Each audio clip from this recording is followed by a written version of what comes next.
Hello, I'm Richard Dwyer. I'm a litigator and a divorce attorney here in Northern California. I was also the former associate editor of the Stanford Law Review many years ago. I've been practicing law for more than 2 decades. As you can imagine, in my practice, I've come across several scenarios. Some are repetitive, and I thought I would give some advice on what to do in a specific situation. Let's say that you are a high net worth individual. You're living with a spouse that you once loved. You may still love him or her, but things have not worked out. The two of you are discussing divorce. Both of you love where you are, as do your 2 kids. But the two of you realize that it hasn't worked out and that one of you is going to move out. So you're thinking of solutions. The question is, which one of you is going to move out? And then suddenly, the spouse who had been cooperating with you and trying to come up with a win-win solution for everyone involved, not just the two of you, but also the kids, suddenly starts demanding that you leave the house immediately, starts doing things like locking you out of different rooms in the house, starts trying to make a scene, literally says to you, you need to leave. I want the house. This isn't working out. Get yourself an apartment. So at that point, you're thinking about your options. You might consult with an attorney like me. The question is, simply put, should you stay or should you go? My advice to you, the advice of this video, is that you should definitely stay. Don't lose your leverage by moving out. That could open up an entire can of worms. As long as there's no history of domestic violence and there isn't a threat of physical violence, as long as no one is going to get hurt, my very strong recommendation from both a financial and a legal perspective is that you stay in the house until you and your spouse can work out some kind of custody timeshare and support arrangement so that if you or your spouse leaves the house, the two of you already have in place a parenting plan that includes where the kids are going to go to school, who has the kids during what holiday, who has the kids over their summer vacation, the procedure by which the two of you are going to talk about elective surgery for any child, should that be required, braces for any child, should that be required, whether or not the kids are going to visit grandparents, uncles, whether or not the two of you are going to be allowed to take the kids outside of the country, what the protocol will be for phone calls. You need to literally address all of those issues. In fact, I would even encourage you to think about how to pay for the kids' college educations. Keep in mind, parents aren't obligated to do so, but that's something that you want to talk about early on so that the two of you have the same expectations when you reach the agreement. Understand that if you move out of the house without some kind of agreement, then things get hazy. Because, of course, if you get an apartment someplace, your spouse might then be able to make the argument that your new living arrangement's not conducive to visitation or 50% custody, right? The argument might be that you have a bachelor pad or a bachelorette pad, that the bedroom arrangements you have for the kids, that's not good enough, that there's a problem with your kids seeing mommy or daddy with a boyfriend, and further, that you abandon the family, leaving the other spouse with sole physical custody, they might run into court for an order to show cause why they shouldn't be considered the primary custodial parent. And keep in mind that spousal support, right, the degree of support you pay, you're already going to be paying spousal support if you're a high net worth individual and you're the breadwinner in the family. But the amount of child support that you pay is going to increase with the extent to which your spouse has custody of the kids. Right? Not only that, if you move out and you don't discuss exactly what the custody timeshare is going to be, where the kids are going to be going to school, and if you move to another school district, then the argument can be made in court that having the kids visit you on a regular basis might disrupt their school caseload, and that for that reason alone, you might not get 50% custody. So the two of you need to fully discuss, where the other person is going to move. You should have that vetted by the other spouse. The two of you really need to think about school districts and everything up front. Let me also make a point, too. Sometimes, as you can imagine, these situations get acrimonious.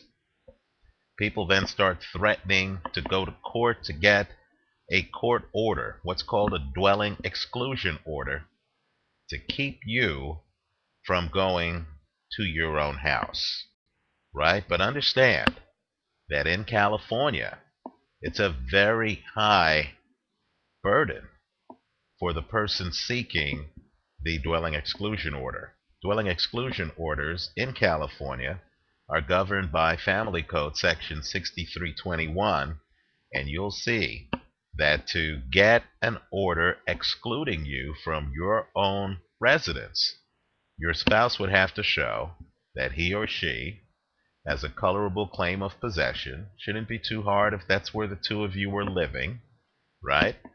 That there is a risk of assault, that there was some kind of threatened assault that has that spouse fearing for their well-being. And further, that assault would result in harm. All of this is laid out in Family Code Section 6321, subsection B, right? And so you really need a situation where there's an implicit threat of violence to justify a court ordering you out of your residence while your divorce is pending. Let me come up with a better solution. In addition to talking about the custody timeshare and the expenses as well as spousal support, because keep in mind, if one party moves out, they're going to be added expenses. You're suddenly paying for a second residence, right? And either spouse might be able to go into court, in fact, would be able to go into court to get spousal support. Even the spouse who stays in the house, he or she may have been paying half the mortgage. Now, of course, they're paying the entire mortgage, and they want financial assistance from the other spouse, right? So you're going to have to discuss finances. But while you're discussing the finances and the child care arrangements and child timeshare, you also need to be, coming up with a way to coexist in the residence. In other words, what you might want to do, especially if things do get bad, is to come up with an agreement between the two of you, where the two of you arrange to be in the kitchen at different times. You arrange to be in the living room at different times.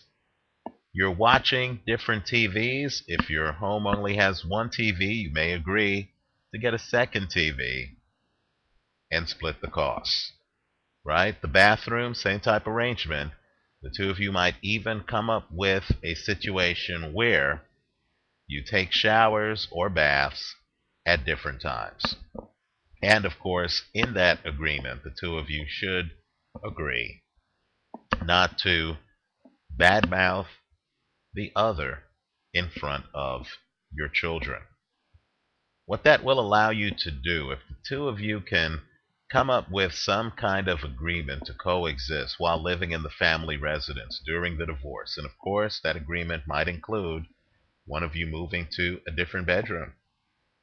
If the two of you can come up with that kind of agreement, you'll be able to save a lot of money. Not just a little money, but a lot of money, because the two of you will only be paying for one residence.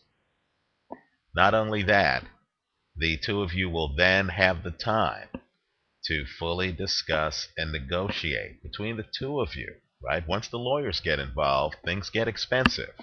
But between the two of you, you will then have the time, without the uncertainty of a new residence, to actually negotiate the custody timeshare for the kids, as well as to look into spousal support and how much both of you would owe the other under family court guidelines.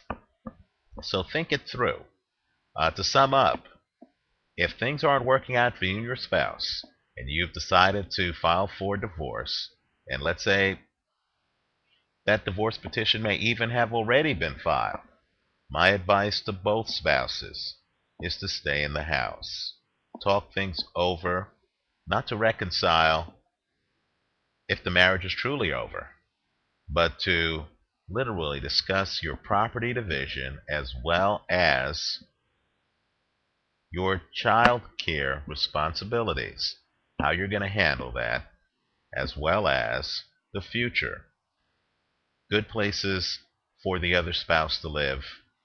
Both of you should really agree to basic parameters. The other spouse might move out but be in the school district, or if the other spouse is going to leave the area, then you definitely need to sit down and talk about the kid's schooling, as well as when the kid is going to see the other spouse, the entire protocol, phone call protocol, webcam protocol,